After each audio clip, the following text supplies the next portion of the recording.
You might not know this, but each king has a name. David, Alexander, Julius, Charlemagne. David is for King David from the Old Testament. Alexander represents Alexander the Great. Julius's full name is Julius Caesar. Charlemagne is named after King Charlemagne of the Holy Roman Empire. The Queen of Spades is named Pallas. The Queen of Hearts is named Judith. The Queen of Diamonds is named Rachel. And the Queen of Clubs is named Arginine. The Jack of Spades is Holger Danske. The Jack of Clubs is Lancelot. The Jack of Diamonds is Hector. And the Jack of Hearts is La Hire. Now, the interesting facts about playing cards don't end at the royals, as they've been around for centuries. 600 years ago, cards entered Europe, and they were very popular among the wealthy and elites.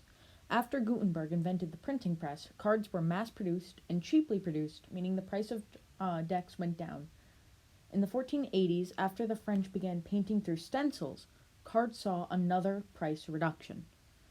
This led to cards being in nearly every household, and gambling with cards and dice made cards extremely popular. Different games for different skill levels, amounts of peoples, mentality, temperaments, and all of the games played for money. Countries knew the popularity of cards and tried to profit from it. Some of these countries put a simple tax, while others would charge with fines, imprisonment, and even death. Some countries banned the manufacturing of cards, making them something only the state could create and sell, and in the 17th century, the Palace of Versailles in France was turned into a casino. While some of us use cards to make money, others use it to have fun, some do both, three things stay the same. 52 cards, 4 suits, divided into 13 ranks. Some things that do change are the suits. There are 3 common suits: the Italian and Spanish suits, Germanic suits, and the French and English cards. The Italian and Spanish versions have chalices, swords, money, and batas as their suits. The Germanic cards are very similar to the French and English, as they have hearts, acorns, hawkbells, and leaves as their 4 suits. And you've probably seen the French and English ones, as they are the hearts, spades, diamonds, and clubs. And hearts represent the church, spades represent the military, diamonds are for merchants, and clubs represent farmers and peasants. Cards aren't only used for fun and gambling, as they've actually saved soldiers. In World War II, the United States Playing Card Company shipped out boxes of playing cards to prisoners of war, and when cards were wet, they could be peeled and reveal a map to freedom. Also used in World War II were special decks of silhouettes of planes, their names, and whether they should be shot down or not. Playing cards were also used in the Vietnam War, and they were much more psychological rather than informative.